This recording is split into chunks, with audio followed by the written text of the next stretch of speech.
be very suspicious. What can I do for you?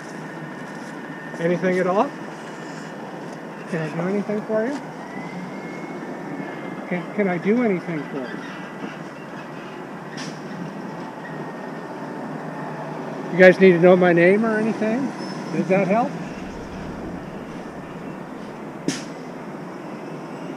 Okay. I get it. Thanks.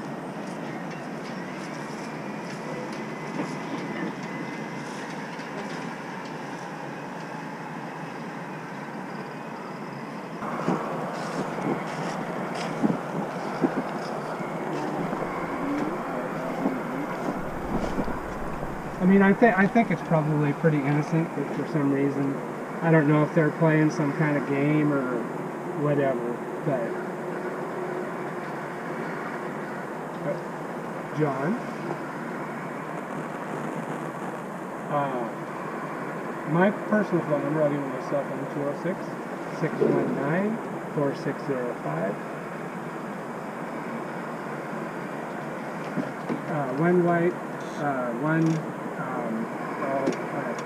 I don't know, it's not Hispanic or black. I'm not sure what nationality it is. One of them's standing here right behind me listening to the call, but won't communicate with me.